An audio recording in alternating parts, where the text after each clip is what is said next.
Ready, Set, Podcast!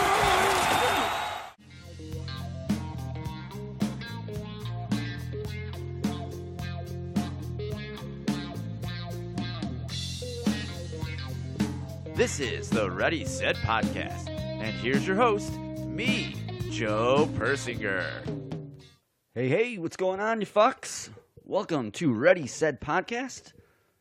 Well, we got a crazy week, and there's just a lot of stuff going on. We are loaded today. Loaded. Wow. I got my super sidekick here, Nubby, passed out on the bed next to me. Nubs, you got anything to say? And she's asleep. Okay. Let me just get set up here, which I probably shouldn't have done before I hit the record button, but that's fine. Okay, so we're going to jump right into this here.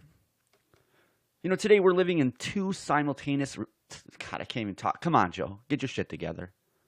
Today we're living in two simultaneous realities in America.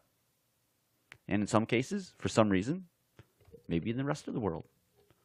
But we live in a society today that is defined by the 2016 general election. It's as simple as this. If you voted for Trump, all is well. All is good. You're happy. And you're probably trolling liberals.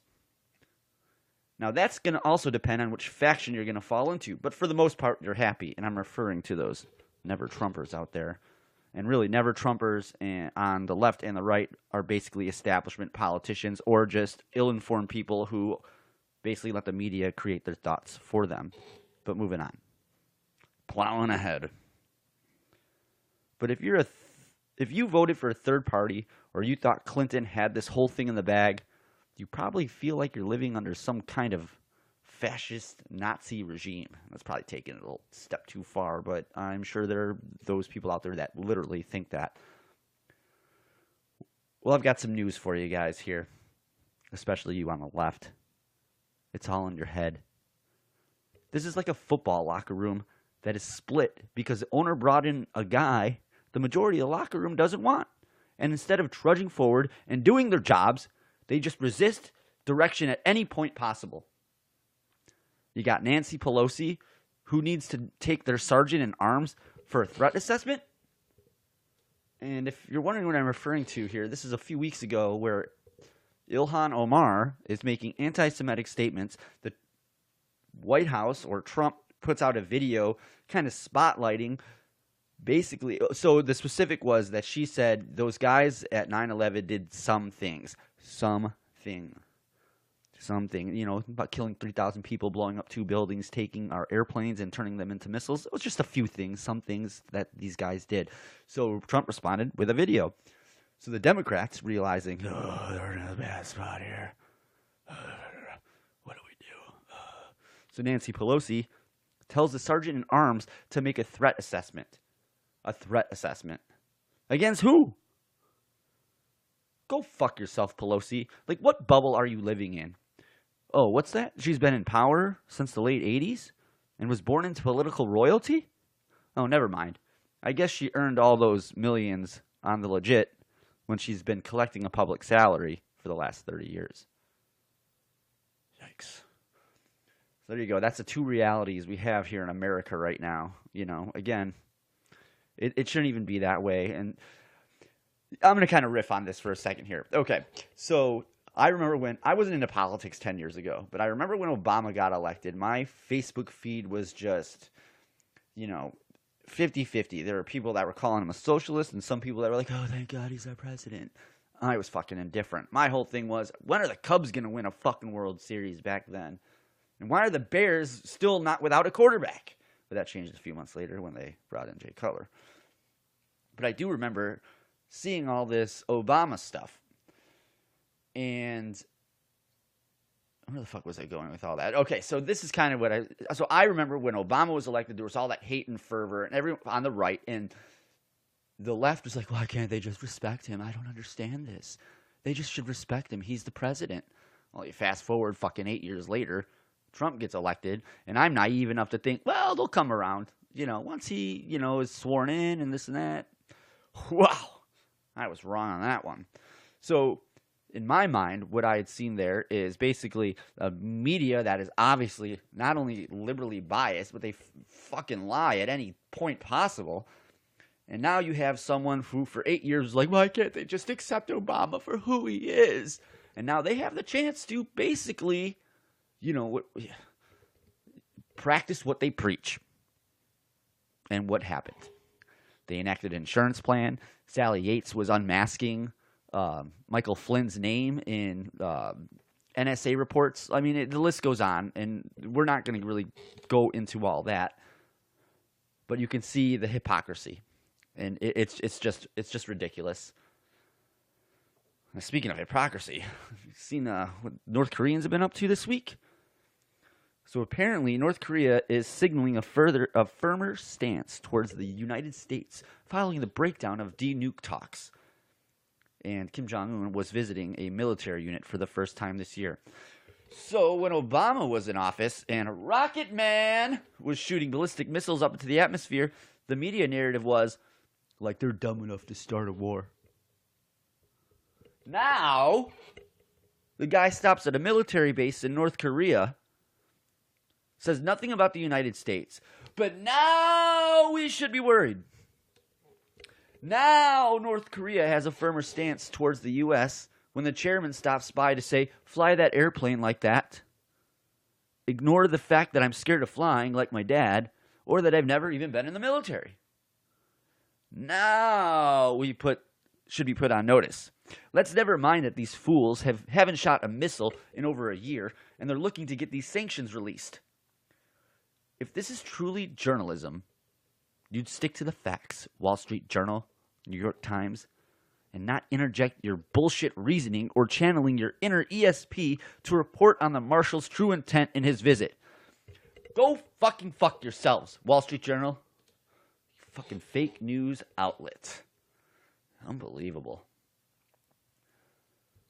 So a few episodes ago, we talked about the Electoral College and how basically the left and factions of the left want to get rid of it. We're actually going to go into this a little later, and we're going to break this bullshit article down with our in-house Democrat, Nicole. Remember, this is an independent podcast that is fair and balanced. You can't see the smile, can you? All right, so we're going to move on to the International Business Times. They had a story here. Where the fuck did I put it? Is it down here? Oh, God damn it. There we go. Oh, wait, no, that's the wrong one. There's another International Business Times. Yes. Okay. So, NASA Mars mission could use cryo-sleep to bring astronauts to the red planet. If you aren't aware, at any given point, I believe the closest point Mars will get to us is about a few million miles, give or take. And, unfortunately, we don't have speed of light travel, so it takes about 6 to 7 months, depending on how the planets align, to get there. So, one company has suggested putting astronauts in cryosleep, which could significantly help, I guess you're still exposed to space, but, think about how long and tedious that would be. Can you imagine being in a car on a road trip for 7 months? I mean, I guess if you were, born in the 1800s, 1840s, and made your trip from, whatever part of the east all the way west, you could probably be like, yeah, I know what that's like. Except you had air to breathe, you don't have to wear a spacesuit, and you could go outside and take a piss or a poop, and you didn't have to be cryogenically put to sleep. But still, the whole thing is there. Can you imagine just being cramped? So, okay, take that. Can you imagine being cramped in a little wagon and not even be able to get out of it for 7 months? Yeah.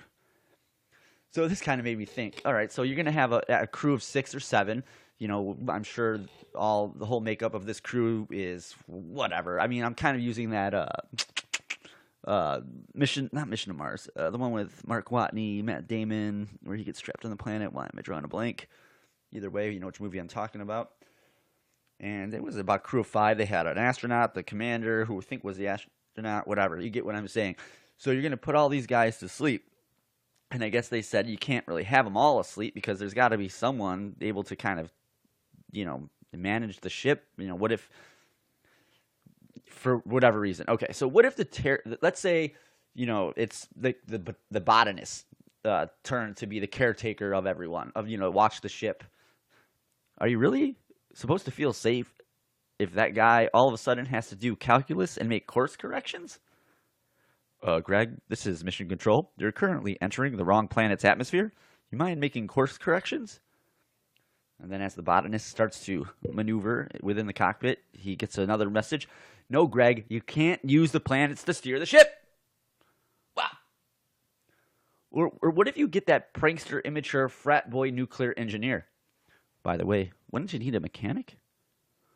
What if the shit starts breaking down? No one cares, Joe. Just continue on with the story. Okay. I would be worried about that asshole drawing a penis on my face. That's where I'm at with this. Or who knows what else. But that's an alpha move. Drawing a penis on a guy's face, we're talking major alpha move here. Right, Nubs? Right? Yeah? Okay. That's major alpha move. But cryo sleep in space? Come on, go fuck yourself. That's some bullshit right there. Now we're going to jump over to the International Business Times, the UK edition. So a father and son were allegedly selling diseased body parts for up to $100 grand. Well, that's an interesting family business. Donald Green Sr. was charged with wire fraud, and his son, Donald Green II, was charged with intentionally concealing a crime for allegedly selling diseased cadavers to researchers. Now, the end of this article talks about the filth in the Rathburns warehouse. Not sure who this Rathburn character is, but that's where they were basically storing all their stuff there. So when they were going through all of this, searching the warehouse, they basically found body parts in a fridge next to a bunch of sandwiches. And there was basically, flies. And just think the most disgusting, filthy thing you can with body parts around. And now you got a fridge with body parts and food and sandwiches in it. Not really sounding too sanitary there. So you can always imagine, what if one of these guys is working, it's lunchtime, he's hungry. Hey, Greg, can you grab me a turkey sandwich? Yeah. Second fridge over. The one with the left arms in it. Thanks, brother. Yikes. What the hell is going on in the world today? Ay. All right, we got one last story here before we jump into the staff report. Well, really the Mueller report, but featured in the staff report. Anyway, where are we here? I'm trying to find it. Come on, Joe, get your fucking shit together. Where did I put it? Oh, this is quite the professional operation we're running here, folks. Here we go. The federal government renames Runaway Negro Creek in Georgia. So a Democrat state senator looking to further his political career with a big win, renaming a creek most people outside of Savannah, Georgia didn't even know existed. So basically I think this is a bipartisan thing anyway. The Republicans, Democrats got together. This was led by a Democrat, obviously, the one probably looking to further his political career. So they had to kind of pass this together and then submit it to the federal government, and then that's when they okayed the name change. So it went from, Runaway Negro Creek to, I think they call it like Freedom Creek now. Let me double check that. The Savannah Morning News reports the federal board, which is responsible for naming geographic features in the United States, approved the change on Thursday. State Senator Lester Jackson, a Savannah Democrat, pushed the name change. He said the old name was culturally insensitive and should be changed to honor the efforts of the slaves to become free. If that was true, why did it take you so long to change the motherfucking name? Something tells me this is not about changing the name and just furthering your career as a politician. All right, folks, we're 14 minutes in. Let's get to the staff report. In my hand, I hold the staff report. All right, so like I said earlier, we're going to talk about that Mueller report. Originally, I wasn't going to do this. I actually had a whole plan to kind of go into each of the 10 episodes that Mueller had laid out, and I just decided that that's probably too much, and the 3 people that listen to this, only one of them will probably want to hear that, and chances are he's already heard it. So there's no really point in doing that. But I just want to look at a few things, not even a few things, we'll start here. So the Mueller report comes out. What does it say? No collusion and no obstruction of justice. Sure, there were 10 episodes laid out by Mueller, like I just said, but there's no reason to get in the weeds about these. I'm sure there's someone out there who can break this down for you better than I ever will, and I'm looking at you, Mr. Ben Shapiro. But let's zoom out here, you fucks, and look at the situation from afar.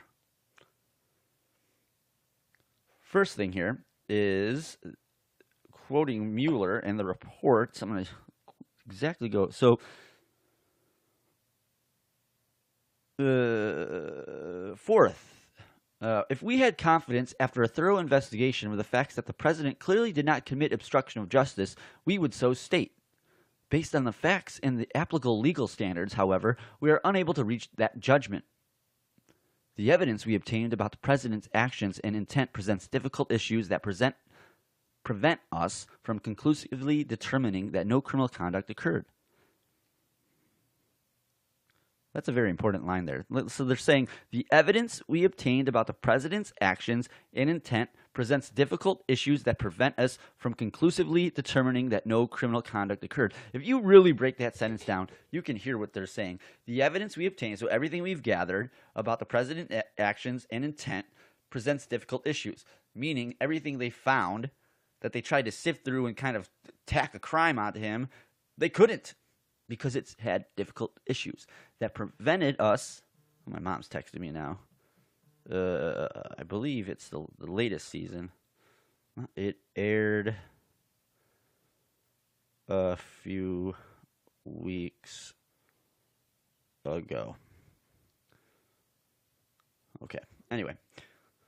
Sorry, I lost our train of thought. Oh, Mom. The evidence you obtained is exclusively determining that no criminal conduct occurred. So they're saying, I mean, it's obvious what they're saying. We were presented with evidence.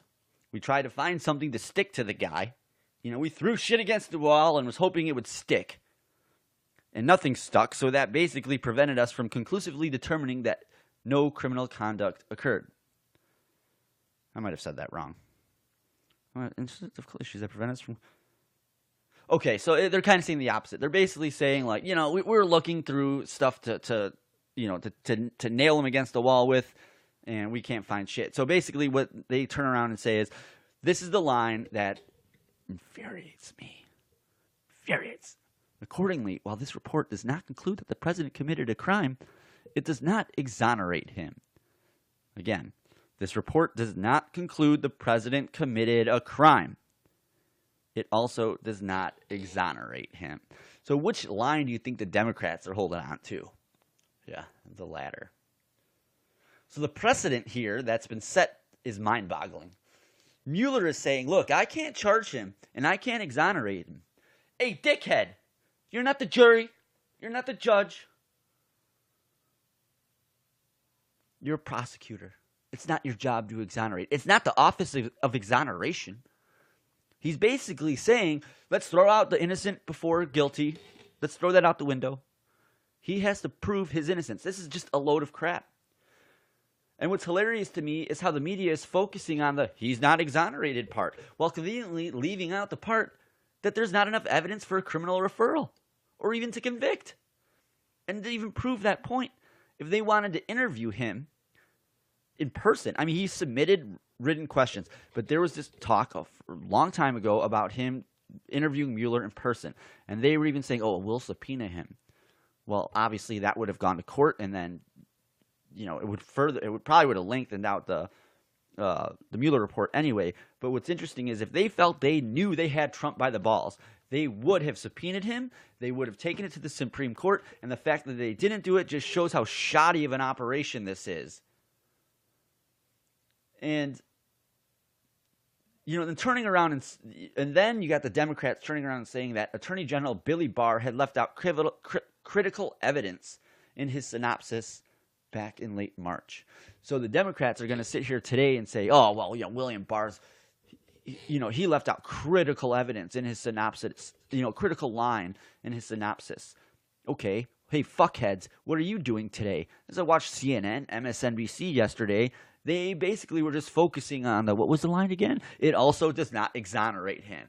You can't have it both ways. You can't sit there and tell Attorney General William Barr that he is leaving out specific critical lines in this Mueller report and then turn around and do it yourselves.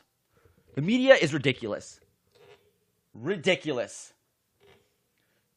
The media is a joke. It's a fucking joke. This pivot in attempting to paint Barr as some Trump shill is akin to a 5-year-old screaming about wanting cookies for dinner. The White House gave millions of documents to the special counsel. Trump even said he's not even going to use executive privilege, which would have allowed Barr to redact information requested by the White House. And they did this to keep the fucking computer. And they did this to keep transparent throughout the investigation. They do this knowing the media could twist and turn and pivot on all of this. And instead of hiding it via executive privilege, these whichever points that could have embarrassed Trump, they didn't do that. The media could turn, twist, and pivot on it, and instead of hiding it, it's out there flapping in the breeze like a Great Dane's nutsack in a windstorm. It's all out there for you to read, and nothing's been hidden. The only thing that was redacted in that report was pertaining to grand jury testimony that, is just not necessary to put out there, and anything that's being used in an ongoing investigation. But it made me think about something here.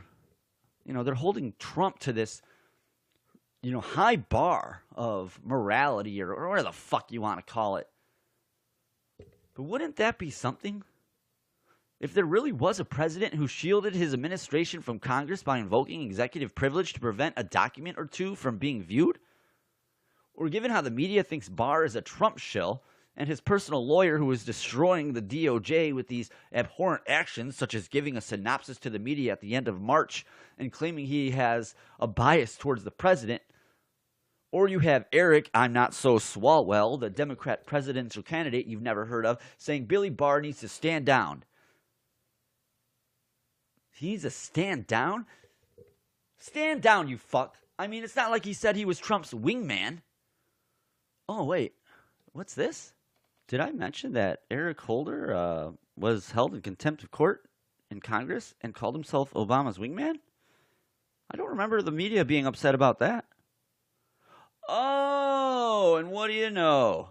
When a Republican Congress asked Obama for documents related to the Fast and Furious scandal, he invoked executive privilege. So if you're okay with Obama doing that, but find these actions to be borderline traitorous, you, sir, or ma'am, are a political hack.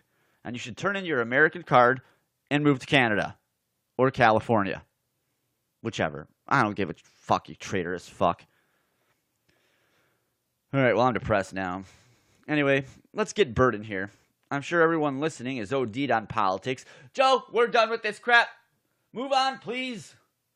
My bad, you fucks. My bad. We're trying to get a feel for how people spend their day. The staff reports. All right, we're going to actually get Bert in here. Hold on one second. He's a special guest. Come here. Come here. Come here, Nubs. All right. There's who we got. Oh, hey, Nubs. Say hi, Nubs. Nubs. Nubs. Nubbies. Hey, Nubs. Say hi, Nubs. Nubs. Okay. Oh, I'm getting attacked. All right. We're going to get Bert in here. Just 1 second. Nubs. Okay, you know what that means. Nicole's here. What were you doing? I was going to ask what you did. I don't care. What you want. I mean, I would prefer you just to leave it alone. Well, no, I will. All right. So, okay, there it goes. Klaus eventually will cut the music off and just can't hear it because we're having an issue. So we're going to talk about our few pop cultures issues with our in-house leftist, Nicole. I don't appreciate the term leftist. Well, that's basically what you are, and we'll probably prove that by the end of these 3 stories here. So, for those that aren't aware here, San Francisco sees a brownout amid spike in public pooping. Hey, did you know they actually have an app for you to track the waste that's found in the streets in San Francisco? There's an app for everything. San Francisco makes all the apps. Makes sense. Silicon Valley makes all the apps. But that doesn't disgust you? Like, what if that was the case here in Florida? I mean, I'm sure in some places it is. Okay. Well, I mean, it's pretty gross. I would never live in San Francisco, but mostly because I can't afford it. well, yeah, that whole kind of ties into that whole like Silicon Valley thing you were saying. So you're actually, I'm gonna read a few I paragraphs knew from it would here. come around to Silicon Valley or Silicon Valley. So according to this bar graph here, in 2011 there was 5,547 what is this, human feces incidents by year in San Francisco. So what, that's 5,500 divided by 12. What is that? That's hard to do off the top of my head here. Use your phone really quick. All right, Wrigley's trying to do something here. Divided by what? 5,547 divided by 12. About 460. So that's 460 feces incidents a month. So that's over one a day, at least like 1 point something. Now, it kind of readily goes up. So basically last year it was reported at, can you even see the number? I'm sure you can see how big it is, but that's what she said. All I can see is that the bar graph is conveniently brown colored. Yeah, that's Fox News for you. They're more of a hit you on the head with a frying pan kind of place. So rather than nuanced. Anyway. What do you want to take a guess at the number that was last year? Less than this year? 28,084 cases of human feces. That's for the whole year. So that's basically 5 times the amount. So that's 460 times. That's almost like 2,000 a month of people. 2,000 people taking a dump that they found. That's pretty gross. Yeah, that's pretty disturbing to hear about. Although I've known a few people that have traveled to San Francisco, and they say it's like really pretty, but the homeless people are rough to deal with. Yeah, Mark and Eric went out there, I think in 2011, and they were one of those homeless people. Never asked if they took a shit on the floor though, or the outside. What's the other one I had? I've had a few of them. Oh, we got like three of them, and then we got the main event. All right, so we're just at the appetizer technically. Round one. This one was interesting. So apparently, I guess I'll fucking name her or whatever. Tiffany something Polish name, 36, pleaded guilty in February to a felony count of reckless driving after prosecutors say she ran over her son after dropping him off at school in December. Yikes. Kent County Circuit Judge Court Benson sentenced Polish name to 6 months in jail with all but 30 days suspended. So he gave her 6 months, and then he said, you're only going to serve 30. Oh, I guess he's back. He knows. All right. We already got this on the track. We're working now. And then he says you're going to jail for 6 months, but really for 30 days, and I'm going to call your actions simply inexcusable. I won't lie. There seems to be a little inconsistency there. So I guess they go on to say what happens next. Surveillance video from the Chandler Woods Charter Academy showed the woman Polish named son hung from the passenger side front door of the vehicle. Anyway, I'm going to skip ahead here. So basically it was saying that the kid didn't want to go to school. So he's hanging on the door. He's like, no, Mom, no. She's like, get the fuck off the door. Hits the gas, and then he can't hold one for 50 yards. So half of a football field, this poor kid's hanging onto the door as his mom's speeding away, probably not really thinking about the ramifications of her actions. I understand where she's coming from this, but that's not good decision making. So I guess he couldn't hang on anymore. I shouldn't laugh. Kid had a fractured skull, but. Oh shit! I didn't get that far. No. Oh really? Oh.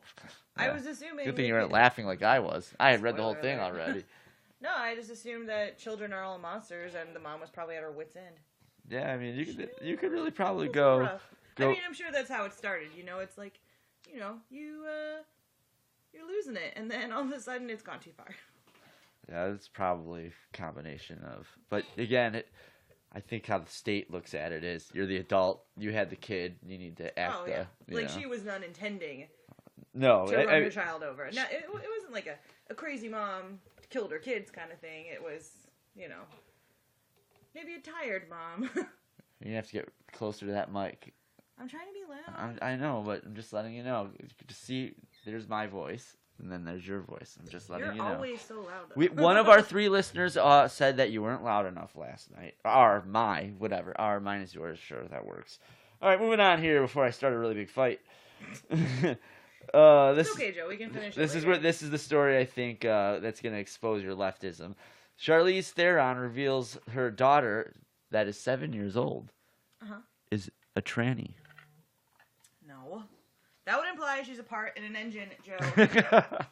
No, and the article says that her son, born... Shut the fuck up. Man, kids. Man.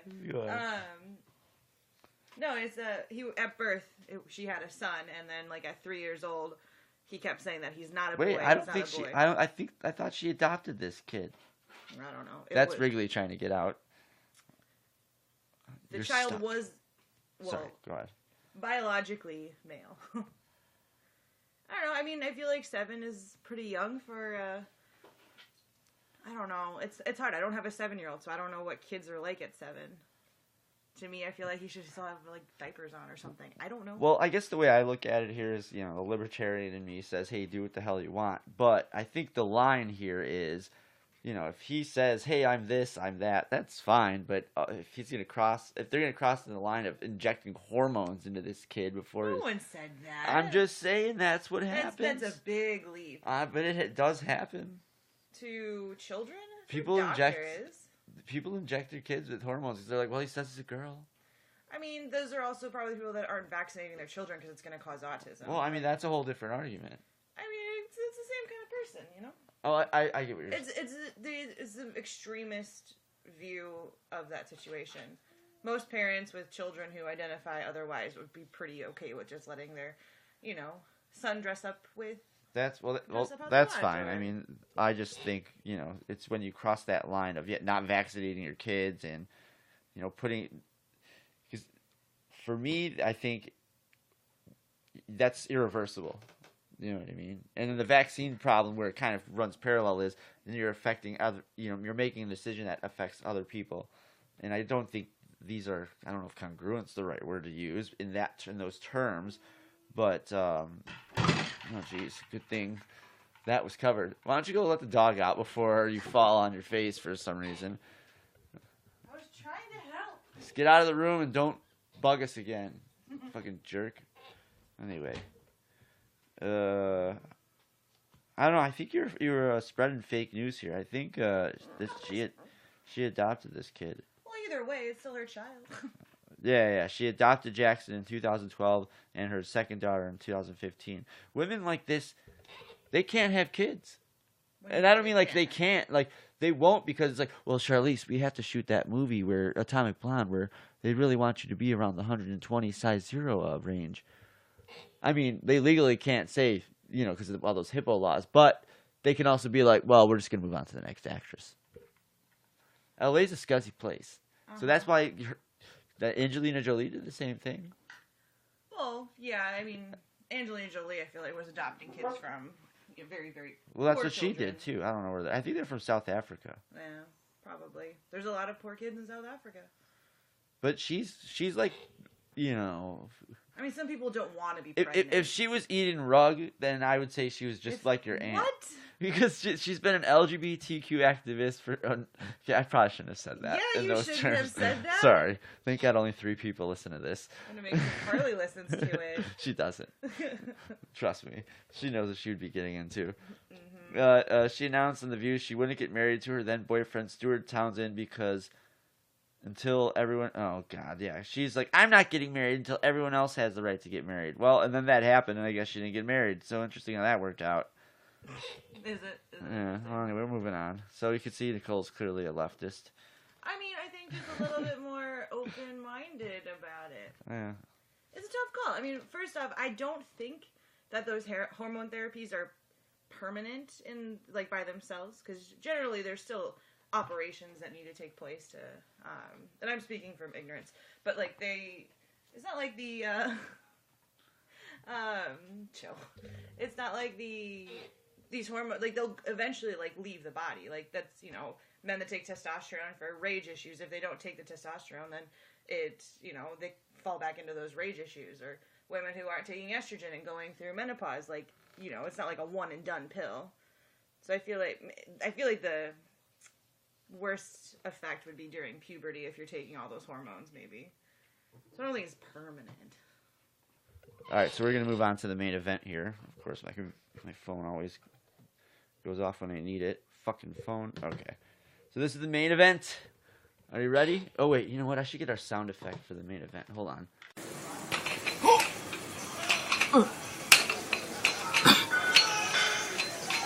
What time is it? It's time to weigh in. Okay, so here's the main event. A gentleman named Jason Harrow, an opinion contributor to The Hill, which is actually a pretty fair, I hate to use fair and balanced because Fox uses that, but it's pretty fair and balanced for a newspaper. Sorry, fucking with my levels here because I can't hear shit. Doesn't look like you can hear me. Maybe you can. All right. That's what I get for fucking around with the levels. All right.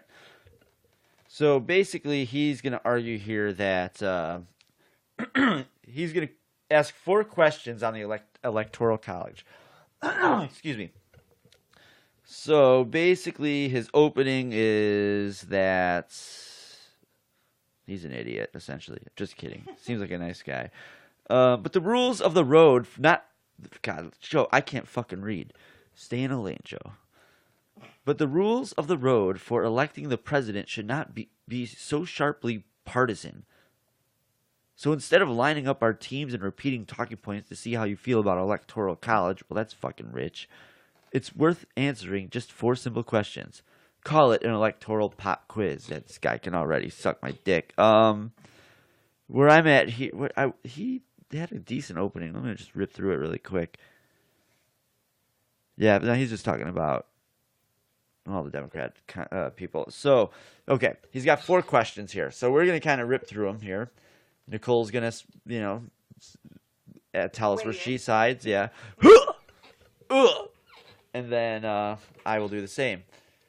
And then maybe you can also tweet us your response at Ready Set Podcast at Twitter, or send us a message or leave a comment on SoundCloud, Mixcloud, or Spreaker. By the way, soon we'll be on iHeartRadio, Spotify, and possibly iTunes if I fork over the X amount of dollars that Spreaker wants me to. Well, it might happen because I need to expand this bitch. And I'm not talking about... Anyway, my mom might be listening to this. All right, so back to the first question at hand here. Okay. So remember, the Electoral College, for those of you that don't know, that's that thing that kind of, when a state wins, they have X amount of electoral people that have to vote that goes to the number. I'm explaining this horribly. Good thing most people know what it is. So anyway, every state has these electoral votes that are basically where the final value of your vote goes to, whatever. And then 278 wins you the damn thing. First question. Should candidates ignore me if I live in a safe red or blue state? If you live in a safe red state like Wyoming, Florida, or Mississippi, or a safe blue state like Illinois, California, or Hawaii, you are ignored come election time because, well, so that's why they put Florida in, because you're not technically ignored because it's a swing state. You are ignored come time election because the candidates already know what the outcome will be in the state. See, this is why I just gotta stick to the paragraph and not ad lib. I make myself look so fucking stupid. Ask yourself if it's okay with, and I can't read. Ask yourself if it's okay with you that presidential candidates never come to your state to campaign and instead take the outcome for granted. It's like being ignored. Score a point for the current system. If you'd rather candidates campaign for your vote, score a point for reform. So, where are you at with this one, Bert? I guess I don't really know. I don't really know. I guess reform it. Well, I mean, they're basically saying... So, I mean, again, I understand what this person is saying, but I just also think it's funny that, okay, so we had, maybe 25% of the population to come out and vote, and of those people, a lot of those people just jumped on the bandwagon because of the media fervor in the last 3 or 4 months of it. Was it really only 25%? Yeah, that was the total. Wow. So, and if you think of those 20, I guess what I'm getting at here is of those 25%, I question how many of that quarter of the country showed up just at the end just because of all the media coverage, because it was just getting outright crazy, crazier than I'd ever seen. And of that, who wants to sit around and listen to the president or one of these nominees talk for on the top of a soapbox for how long? So again, I understand what they're arguing, but what's the reality of their argument? So they're saying like, yeah, I want to sit around and listen to some dude that I probably never heard of talk. I mean, you have all this media right now, and some people can't even poll over 1%. So that's kind of where I'm just calling bullshit there, you know. And again, if you're rich, you don't have this problem. This is why this doesn't get fixed, because rich people in Illinois or in Wyoming or Mississippi, they can say, hey, Clinton, or they probably won't say Clinton, but they say, hey, Romney, you'll come to our state, we'll give you some fucking money. And they'll be like, oh, okay. You know, I mean, it's one of those kind of things. So that's why, again, I'm gonna go with the current system because I'm perfectly okay with it. Okay. You know, you say reform it, but it's understandable. I don't really see the point in campaigning anymore. It doesn't make me feel any better as a person. I mean, I feel like the only reason to campaign is just to get like your name out there, but also it's 2019. Like, to get your name out there, all you have to do is get a Facebook page or, you know, become popular that way. Like, why bother spending all that money campaigning when you don't have to? That's why I'm just like, I don't feel ignored or loved or, you know, anything like that by candidates because I can see everything from the comfort of my own home. Yeah. I guess that's kind of like, you know, the other side of the spectrum from what I just argued, because it's true. I mean, but in a way, you could say we're agreeing then, because you're saying I don't want to listen to someone talk, you know, in person, because that's almost what this guy is arguing. Hey, they don't come to your state so you can see them in person and talk, and you're almost saying, well, yeah, because I could sit at home, so I don't really give a shit. Yeah, I mean, it's like going to a sporting event or staying at home and watching it on TV, you know. So, Bert agrees with Joe on question one. Vaguely. I believe I said reform, didn't I? Yeah, and then it sounds like you flip-flop there. Faster than Clinton on gay marriage, might I add. Ow. Second question. Is it okay with you that citizens who live in swing states like Florida, this is why I shouldn't have read ahead, Pennsylvania, and Ohio, receive such outsized love and attention during the campaign? If you live in a key swing state, candidates actually come visit your state. They seek your vote, and they craft policies that are designed to get your attention. I call bullshit there. Well, this is surely flattering. Do you think citizens who happen to live in Miami should have more say than those who live in Los Angeles? It's almost the same population of immigrants. Idiot. And those who live in the rural part of Florida should have more say than those who live in rural Louisiana. I don't know. Should the people in Chicago have more say than the rural part of the state? Come on, guy. It's fake news. The Hill's okay, actually. That's why it's an opinion piece. If you like having a first-class group of voters whose votes matter more than others, score a point for the current system. If you think no votes should matter more than others, score a point for reform. Do you want me to go first? Of course. Okay. There's a lot to unpack here. I know Rogan hates that phrase, but I love using it. It makes me sound smart. There's lots to unpack. I need a new mic stand. All right, so I can disagree with a little here. Like, he's saying, you know, they craft policies for states like Florida. That doesn't make any sense. Like, disagree with that wholeheartedly. That just sounds like he's crafting his narrative to make his second question sound. Michelle Branch marries Black Key. I thought she was married to her bassist. Oh, that's sad. All right. Unpacking, Joe. We're back. Well, there's a whole lot to unpack there. What is... I don't know, that's this. I thought that was Nub sniffing my ankle. Yeah, so I call bullshit there, and then he's saying Miami should have more to say than Los Angeles. Again, I'm just going to disagree with all of this, because he's basically arguing, you know, bullshit. I would, you know, point you toward my first answer, I suppose. Like, no, I feel like a vote shouldn't mean more, or one vote shouldn't mean more than another, but also, I don't really see the point. I don't.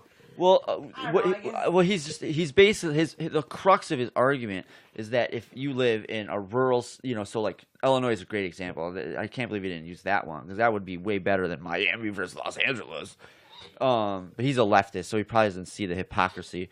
So, like, this actually was in the news. I just didn't pick this story, but this comes up every so often. But there's always a Republican lawmaker in Illinois that tries to basically separate the city of Chicago from the state because Chicago has so much population and pull within the state that a lot of the policies that get, or the laws really reflect,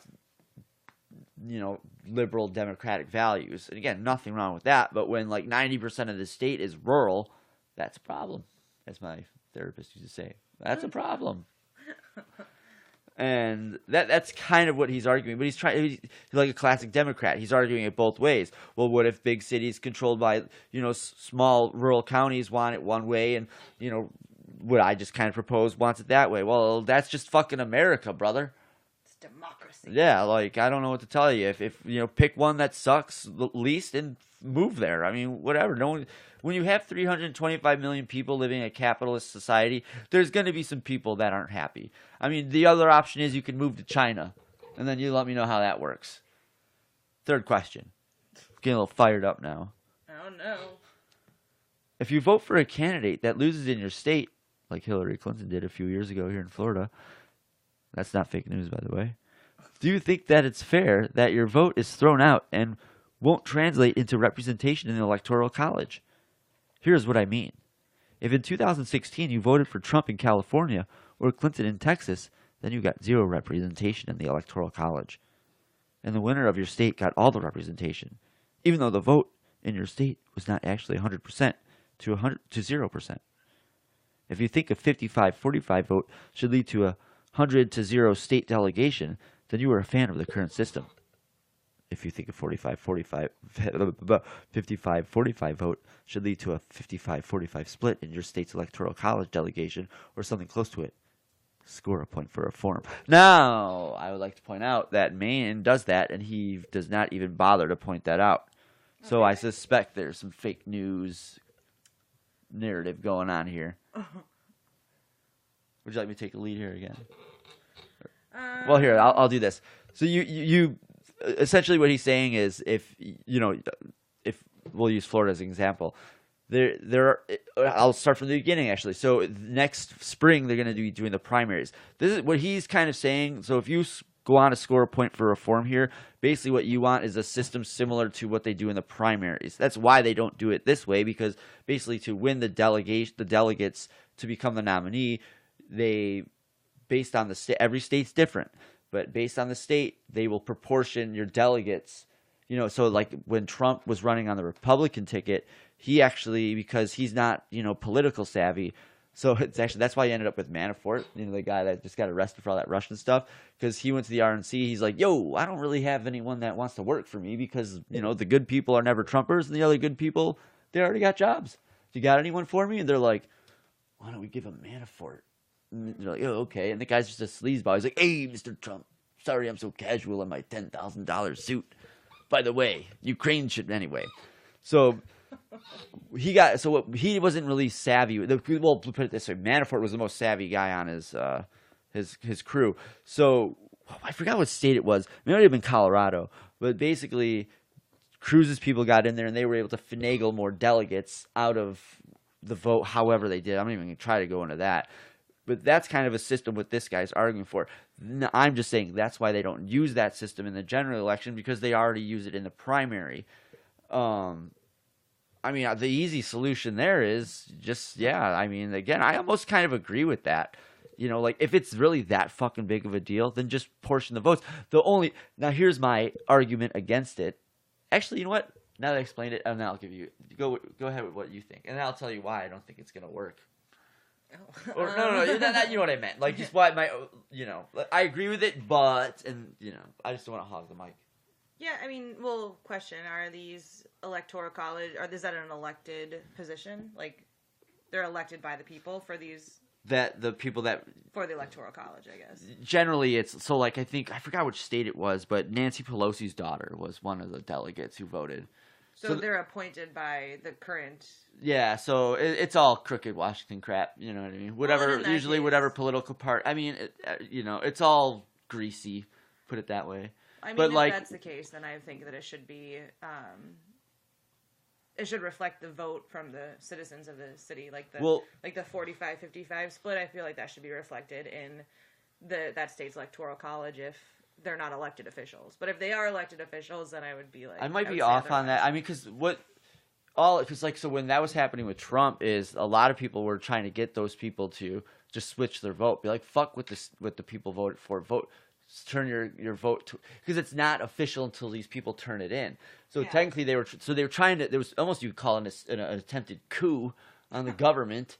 You know what I mean? But a lot of people, for news purposes, they're like, oh, maybe I'll do it. And then the media's like, oh, what's going on here?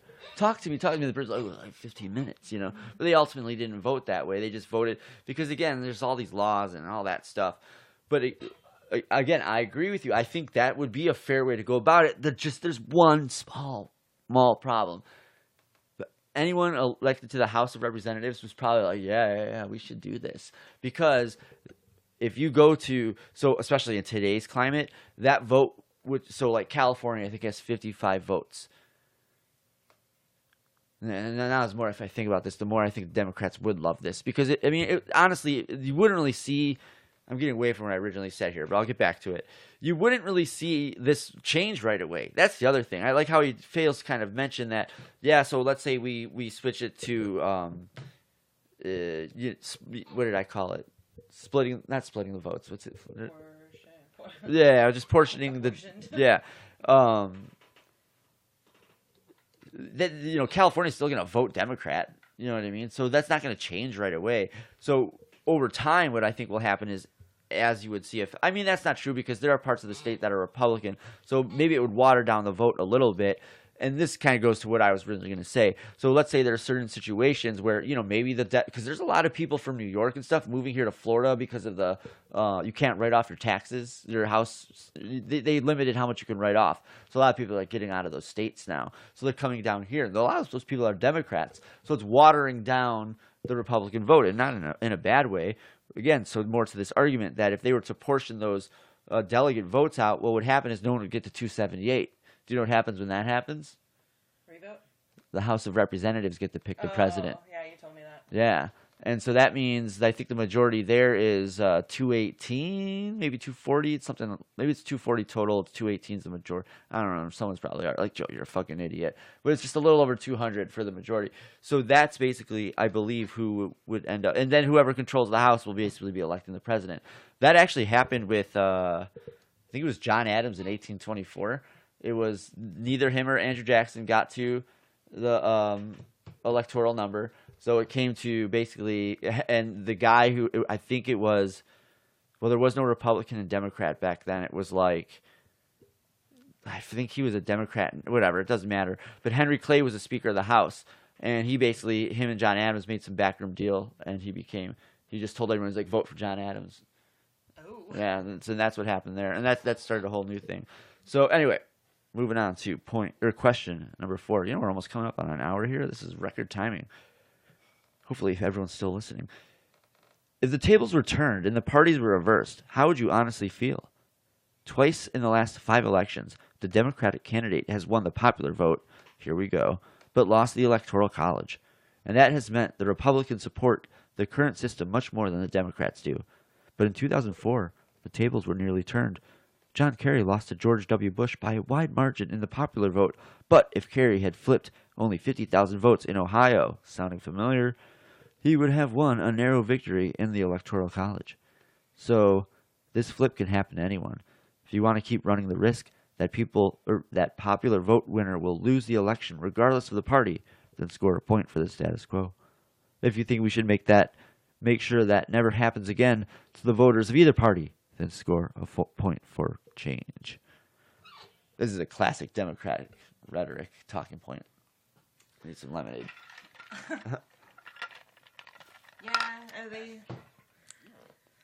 I don't know. The popular vote makes sense to me, because of, you know, what I always thought democracy was, but I don't know if I have an opinion on this one.